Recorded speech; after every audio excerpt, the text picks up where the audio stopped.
नमस्कार, मैं हूं श्वेता झा और आप देख रहे हैं सुबह सुबह इस वक्त की सबसे बड़ी खबर। आपको बता दें, किसान आंदोलन का आज 15वां दिन है और ऐसे में सरकार और किसानों के बीच जो जंग है वो और तेज होती हुई नजर आ रही है। केंद्र सरकार के प्रस्ताव को किसानों ने सिरे से खारिज कर दिया है। किसानों ने नया कानून वापस लिए जाने तक आंदोलन को और तेज करने का ऐलान कर दिया है।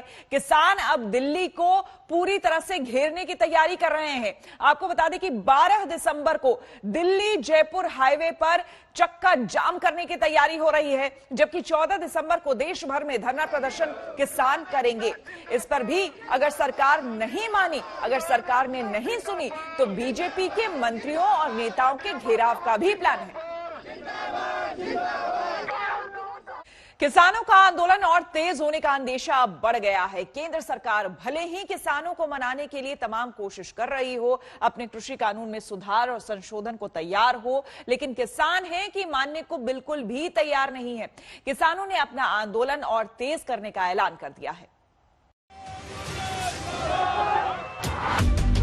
किसानों ने कहा सरकार उनके लिए तीनों कानूनों को रद्द करे। सरकार ने कहा कानून रद्द नहीं होगा।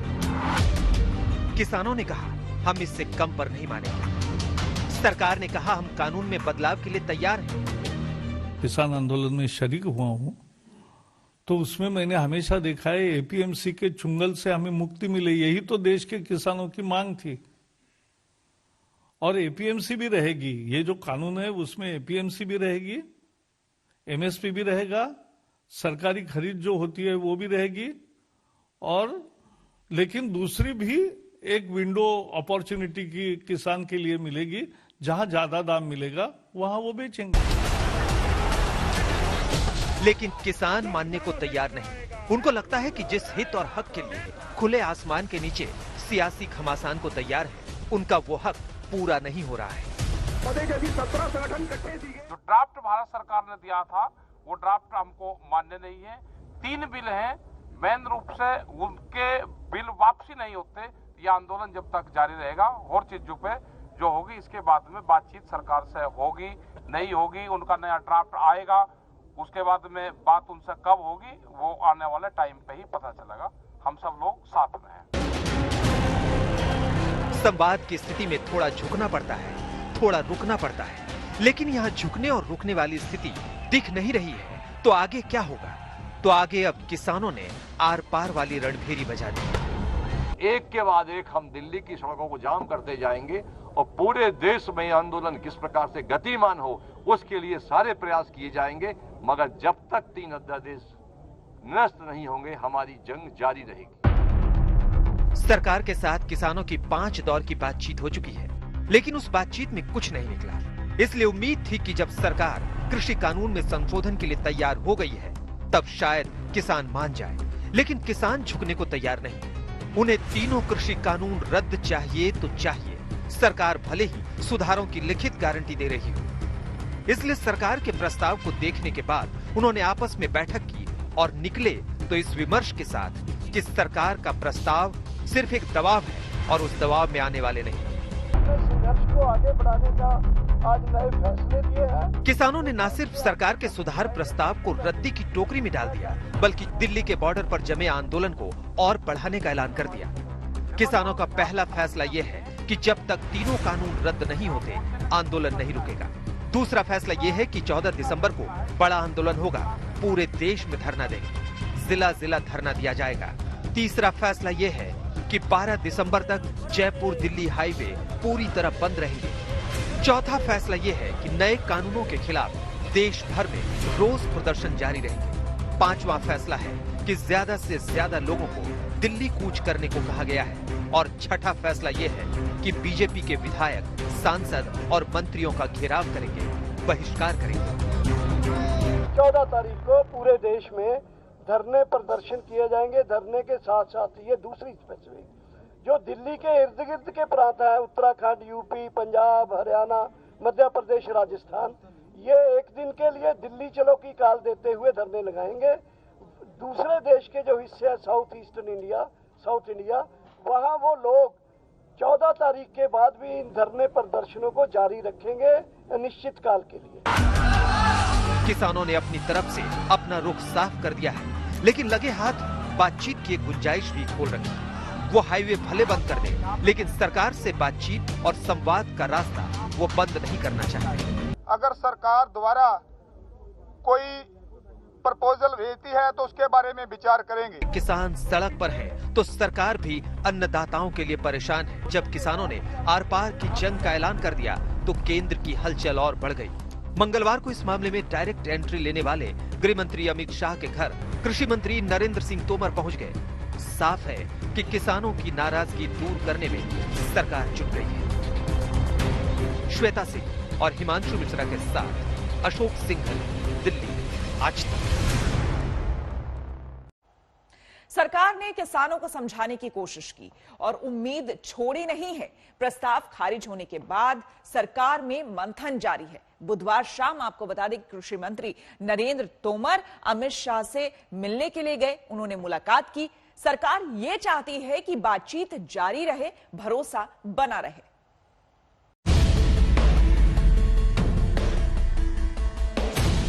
पांच दौर की बात हो गई। भारत बंद भी हो गया। गृह मंत्री अमित शाह से भी मुलाकात हो गई, लेकिन सारी मुलाकात के बावजूद बात नहीं बनी। पूरे दमखम के साथ, पूरे एकता के साथ, पूरे इत्तेफाक के साथ ये आंदोलन लड़ेंगे। पूरे भारतवर्ष के लोग लड़ेंगे और लड़कर जीतेंगे। सरकार को पीछे जाना पड़ेगा। जहाँ एमएसपी जारी रहेगा, जहाँ इसका रजिस्ट्रेशन रहेगा, टैक्स देगा, एपीएमसी में सौदा की जाएगी, जहाँ है किसान है जो कोर्ट में जा सकता है, ऐसी सौदों से बात नहीं बनेगी। इसके अंदर कुछ ना कुछ लुकाया गया है। जबकि सरकार किसानों की चिंता दूर करने के लिए कानून में बदलाव को भी तैयार हो गई थी, लिखित गारंटी के साथ। सरकार खुले मन से किसानों के साथ चर्चा कर रही है और लोकतंत्र में चर्चा के द्वारा ही समाधान होता है, यह हमारा विश्वास है और वैसे ही होगा, ऐसा हमें पूरी उम्मीद है। अब आप विस्तार से ये समझिए कि किसानों की सबसे बड़ी 5 मूल आशंकाएं क्या थी और सरकार उनके समाधान के लिए लिखकर क्या क्या दे रही थी। किसानों की आशंका है कि एमएसपी खत्म हो जाएगा और कृषि उपज का व्यापार निजी हाथों में चला जाएगा। सरकार कह रही है कि वो एमएसपी की खरीद व्यवस्था के लिए लिखित आश्वासन दे रही है। किसानों की आशंका है कि सरकारी मंडियां कमजोर होंगी और किसान निजी मंडियों के चंगुल में फंस जाएंगे। सरकार ये प्रावधान करने को तैयार है कि राज्य सरकार निजी मंडियों के रजिस्ट्रेशन की व्यवस्था लागू कर सकती है। किसानों की आशंका थी कि अगर कोई विवाद हुआ तो सिविल न्यायालय में जाने का विकल्प उनके पास नहीं है, जिससे न्याय न मिलने का डर है। सरकार कह रही है कि अतिरिक्त सिविल कोर्ट में जाने का विकल्प भी दिया जा सकता है। किसानों की आशंका है कि बड़े उद्योगपति उनकी जमीन पर कब्जा कर लेंगे। सरकार कह रही है कि किसान की जमीन पर स्पॉन्सर कुछ बनाने के लिए ना तो कर्ज ले सकेगा और ना ही उसको बंधक रख सकेगा। सरकार के तमाम सिपहसालार डैमेज कंट्रोल में लगे हैं। किसान विरोधी इमेज ना बन जाए इसलिए कवायद हो रही है। मोदी सरकार के बड़े बड़े मंत्रियों ने मोर्चा संभाल रखा है, लेकिन इस मोर्चेबंदी से भी बात बनती नहीं दिख रही है। मामला कितना गंभीर है इसको इस बात से समझ सकते हैं कि मंगलवार को भारत बंद था और मंगलवार को ही शाम होते होते ये खबर तेज हो गई कि अब गृह मंत्री अमित शाह सीधे किसानों से बात करेंगे। उन्होंने 13 किसान नेताओं से बात की, लेकिन बात रात के अंधेरे में गुम हो गई। मीटिंग में कोई नतीजा नहीं निकला। होम मिनिस्टर रिक्वेस्ट किया कि आप हमारा अमेंडमेंट स्वीकार कर लो और कुछ अमेंडमेंट आएगा तो हम भी वो भी स्वीकार करेंगे बाद में। किसान अपनी मांग पर अड़े हैं, जिसके कारण सरकार का लिखित आश्वासन भी काम नहीं आया। दिल्ली से हिमांशु मिश्रा और अनीशा माथुर के साथ आज तक ब्यूरो। किसान आंदोलन सच और भ्रम के बीच फंसा हुआ है। सरकार को लगता है कि नए कानूनों पर किसानों में कुछ भ्रम है, इसलिए सरकार ने पहले पूरा जोर इन्हीं भ्रमों को दूर करने पर लगाया। इन्हीं भ्रमों पर भरोसा देने वाले प्रस्ताव भी लिखित में दिए, लेकिन जिस तरह से किसान डटे हैं उससे सरकार के पास अब विकल्प बहुत सीमित हो गए हैं।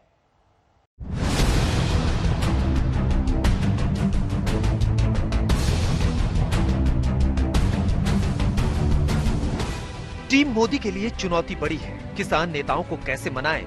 किसान आंदोलन कैसे खत्म हो? सरकार बड़ी उलझन में है। अब तो किसानों ने सरकार का प्रस्ताव भी ठुकरा दिया। तुरंत ही कृषि मंत्री नरेंद्र सिंह तोमर गृह मंत्री अमित शाह से मिलने पहुंच गए। अब देखना यह है कि सरकार किस तरीके से बीच का रास्ता निकालती है, क्योंकि 2.5 घंटे की बैठक हुई है, तो कहीं ना कहीं अब इस पूरी मुहिम की कमान जो है वो देश के गृह मंत्री अमित शाह के हाथों में है। और अमित शाह के लिए कहा जाता है कि वो क्राइसिस मैनेजमेंट के गुरु हैं। जब भी संकट आता है तो वो निकल कर आते हैं, उस संकट को जो है वो खत्म करते हैं सरकार के ऊपर। अब देखना यह है कि अमित शाह किस तरीके का रास्ता निकालते हैं। क्या किसान संगठनों को फिर से एक बार बुलाया जाएगा बैठक के लिए? सवाल ये है कि अब सरकार का प्लान क्या है, क्योंकि सीधा सीधा टकराव है। किसान कानूनों को रद्द करने से कम पर मानने को तैयार नहीं। सरकार बार बार कानूनों को किसानों के भले के लिए बता रही है। ये जो कानून है उसमें एपीएमसी भी रहेगी, एमएसपी भी रहेगा, सरकारी खरीद जो होती है वो भी रहेगी, और लेकिन दूसरी भी एक विंडो अपॉर्चुनिटी की किसान के लिए मिलेगी।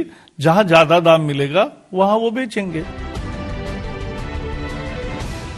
सरकार की बातें किसान नेता नहीं मान रहे। किसानों को मनाने के लिए सरकार के पास अब नया फॉर्मूला क्या है? क्योंकि अब तक किसान नेताओं से कृषि मंत्री के साथ मोदी सरकार के दूसरे मंत्री बात कर रहे थे, लेकिन कल पहली बार किसानों से बातचीत में सीधे गृह मंत्री अमित शाह की एंट्री हुई। 13 किसान नेताओं से अमित शाह की 2 घंटे मीटिंग हुई। किसान नेताओं ने आज इस मीटिंग की पूरी बात बताई। कल जो अमित शाह जी के साथ 2 घंटे बैठकर मंथन हुआ था, उस मंथन में सबसे पहले तोमर जी ने जो हमारी 5 बैठकें हुई थी, उन 5 बैठकों का प्रस्तुतिकरण किया कि हमने 5 बैठकों में क्या क्या किया है। उसके बाद अमित शाह जी ने कहा कि हम फिर से चर्चा करते हैं कि इस अध्यादेश में कौन कौन सी विसंगतियां हैं जिनको दूर किया जाना आवश्यक है, हम तैयार हैं। हम लोगों ने कहा कि इस पर चर्चा 5 राउंड हो चुकी है, अब हम इस चर्चा करने के लिए तैयार नहीं है, ना हमारा मन है। उन्होंने कहा कि देखिए, हमारा रिक्वेस्ट है कि आप एक बार चर्चा करें। तो हम लोगों ने कहा कि अध्यादेश जारी होने के पहले अगर आप लोगों ने चर्चा की होती तो ये स्थिति निर्मित नहीं होती। तो उन्होंने कहा कि देखिए, गलती हुई है, और गलती हुई है तो हम मिल बांट के आपस में इसका सुधार कर सकते हैं। साफ कह दिया कि हमारी डेडलाइन है एकदम 3 अध्यादेश पूरी तरह निरस्त हो और एमएसपी पर क्रय करने की गारंटी का कानून बनाया जाए। ये 2 बातें उनको साफ कह दी। फिर भी उन्होंने कहा कि हमारी रिक्वेस्ट है कि आपको हम प्रपोजल भेजेंगे इन्हीं आवश्यक सुधारों को लेकर। प्रपोजल हम भेजेंगे, आप उस पर कम से कम विचार करें या गौर करें। ऐसा लगा था कि अमित शाह के आने से किसान आंदोलन का समाधान निकल आएगा।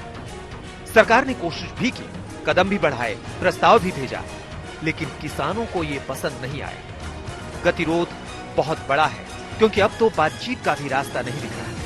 किसानों ने आंदोलन भी तेज करने की बात कह दी। किसानों और सरकार के बीच डेडलॉक टूटने के आसार कम हैं। सरकार के प्रपोजल को किसानों ने खारिज करते हुए साफ कर दिया कि तीनों कानूनों की वापसी से कम हम मानने को तैयार नहीं हैं। लेकिन सरकार का बार बार यही कहना है कि जो जो किसानों के कंसर्न्स हैं, जो जो उनके मुद्दे हैं, उनको हम एड्रेस करने को तैयार हैं। लेकिन किसान इस बात पर अड़ा है कि जब तक तीनों के तीनों कानून पूरी तरीके से वापस नहीं होंगे, तब तक हमारा आंदोलन जारी रहेगा। किसान नेता सरकार पर भरोसा करने को तैयार नहीं, सरकार के प्रस्ताव मानने को तैयार नहीं। आंदोलन आगे बढ़ेगा, ये किसान नेताओं ने आगे का प्लान बना लिया है। उधर किसान आंदोलन पर विपक्ष ने भी सरकार को घेरा है। राहुल गांधी, शरद पवार, सीताराम येचुरी सहित विपक्ष के 5 नेता राष्ट्रपति से मिले। किसान कॉम्प्रोमाइज नहीं करेंगे। क्यों नहीं करेंगे? क्योंकि उनको समझ आ रही है बात कि अगर वो आज कॉम्प्रोमाइज कर गए तो उनका हिंदुस्तान में कोई भविष्य नहीं रहेगा। उनको बहुत क्लियरली ये बात समझ आ गई है कि अगर वो आज नहीं खड़े हुए, और मैं किसानों से कह रहा हूं, अगर आप आज नहीं खड़े हुए तो फिर आप कभी नहीं खड़े हो पाओगे और हम सब आपके साथ हैं। आप बिल्कुल घबराइए मत, हम सब आपके साथ खड़े हैं, आपको कोई पीछे नहीं हिला सकता। आप हिंदुस्तान हो। There is a request from all opposition parties that these bills should be discussed in depth or we should send to select committee. But unfortunately, not a single suggestion from opposition was accepted, and in hurry, all these three bills were passed. Our point to the President was these were passed in a very anti-democratic manner, without any proper discussion. A proper consultation and discussion would have prevented this sort of a situation from happening. किसानों पर विपक्ष की राजनीति को तो सरकार ने ध्वस्त किया है। इसके लिए मंत्रियों और मुख्यमंत्रियों की पूरी ताकत भी लगा दी। लेकिन सवाल तो ये है कि किसानों को कैसे समझाएंगे। ये मामला संवेदनशील भी है, इसलिए सरकार किसानों से बातचीत पर नरम ही रही।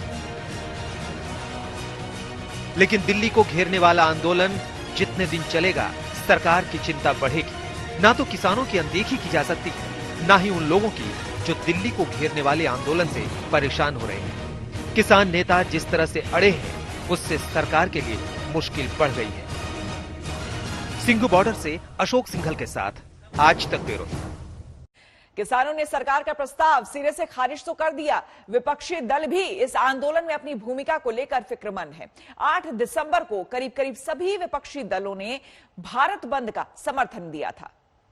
मैं किसानों से कह रहा हूं, अगर आप आज नहीं खड़े हुए तो फिर आप कभी नहीं खड़े हो पाओगे और हम सब आपके साथ हैं।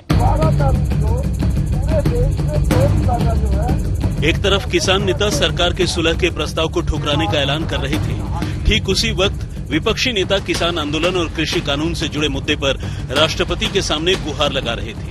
विपक्षी नेताओं की राष्ट्रपति से मुलाकात कल ही तय हो गई थी। कोरोना के खतरे को देखते हुए राष्ट्रपति भवन से 5 नेताओं को ही मुलाकात की इजाजत दी गई थी। लिहाजा राहुल गांधी, शरद पवार, सीताराम येचुरी, डी राजा और डीएमके नेता टीकेएस इलागोवन ने विपक्ष की अगुवाई की। 5 अलग अलग राजनीतिक दलों के नुमाइंदे पहुंचे राष्ट्रपति से मुलाकात के लिए, लेकिन 20 राजनीतिक दलों का समर्थन का दावा साथ लेकर आए और सीधे तौर पर राष्ट्रपति से गुहार एक ही कि सरकार से यह कहा जाए कि किसानों की मांग के प्रति वो नरम पड़े।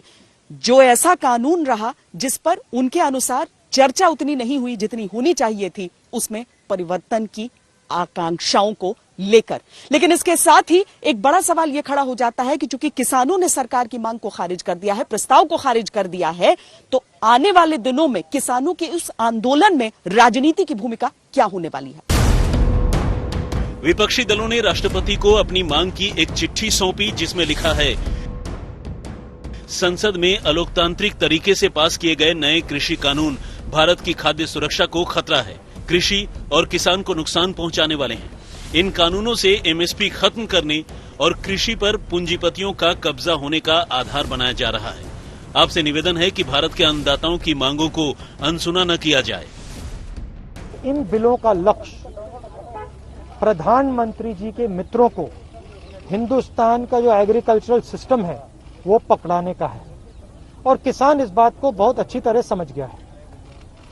किसान की शक्ति के सामने कोई नहीं खड़ा हो सकता है और सरकार को गलतफहमी में नहीं होना चाहिए।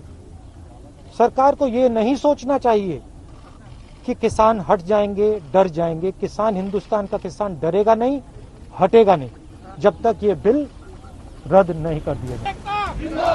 सरकार बार बार दावा कर रही है कि आज किसानों के नाम पर विरोध की आवाज उठाने वाली पार्टियां अपनी सरकार के दौर में इन्हीं सुधारों की वकालत कर रही थीं।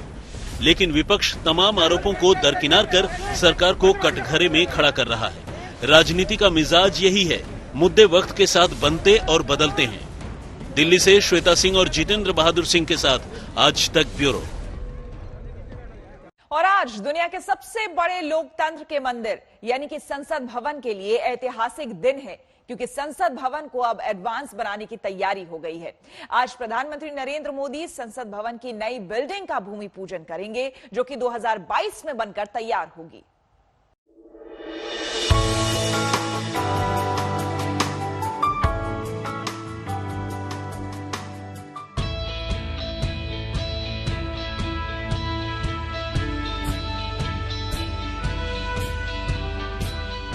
लोकतंत्र का मंदिर यानी संसद भवन का अब रंग रूप बदलने वाला है। न्यू इंडिया की संसद अब एडवांस और हाईटेक होने जा रही है, जिसका भूमि पूजन आज प्रधानमंत्री नरेंद्र मोदी करेंगे। कार्यक्रम की शुरुआत 12:55 पर होगी, जिसके बाद सर्वधर्म प्रार्थना का आयोजन 1:30 बजे किया जाएगा। वहीं पीएम मोदी करीब 2:15 बजे संबोधन करेंगे। पुराना भवन को अनुमानित 100 वर्ष हो गए हैं और लोकतंत्र की एक लंबी यात्रा भी हुई है। देश दुनिया में नए परिवर्तन भी हुए हैं। इसलिए अपने संवैधानिक दायित्वों को निभाने के लिए नए भवन की आवश्यकता महसूस की जा रही थी। आजादी के 75वें साल में संसद सत्र की शुरुआत नई बिल्डिंग में होगी। भारत की संसद भवन का खाका तैयार हो चुका है। संसद भवन की नई इमारत का डिजाइन त्रिभुज के आकार का होगा और पुराने परिसर के पास इसका निर्माण होगा। नई बिल्डिंग में एक बड़ा कॉन्स्टिट्यूशन हॉल होगा, जिसमें भारत की लोकतांत्रिक विरासत की झलक दिखाई देगी। इसके अलावा संसद सदस्यों के लॉन्ज, कई कमेटियों के लिए कमरे, डाइनिंग एरिया और पार्किंग स्पेस होगा। नए भवन में 1224 सांसद एक साथ बैठ सकेंगे। लोकसभा कक्ष में 888 और राज्यसभा कक्ष में 384 सदस्यों के लिए सीटें आवंटित होंगी। ये इमारत 2022 तक बनकर तैयार होने की उम्मीद है। इसके बनने में करीब 850 करोड़ रुपए खर्च होंगे। नया संसद भवन 65,000 वर्ग मीटर में फैला होगा, जिसमें 16,921 वर्ग मीटर का इलाका अंडरग्राउंड भी होगा। नई बिल्डिंग में भी 3 फ्लोर होंगे, जिसमें से एक ग्राउंड फ्लोर जबकि 2 मंजिल उसके ऊपर होंगे। नए भवन का निर्माण टाटा प्रोजेक्ट्स लिमिटेड कर रहा है। इसमें आत्मनिर्भर भारत की एक झलक होगी। देश के अलग अलग हिस्सों से हमारे हस्तशिल्प, हमारे आधुनिक नए भारत के व आधुनिक कलाकृति वाले लोग, जिन्होंने अपनी कला से पूरे विश्व में भारत का नाम गौरव किया है, उसकी एक झलक भी नए संसद भवन में होगी। मुझे आशा है कि ये संसद भवन संपूर्ण देश की विविधता का, एकता का प्रतिबिंब होगा। संसद की मौजूदा इमारत को पुरातत्व धरोहर में बदला जाएगा। इसका इस्तेमाल संसदीय कार्यक्रमों में भी किया जाएगा। दिल्ली से पॉलिमी शाह, राहुल श्रीवास्तव के साथ आज तक ब्यूरो।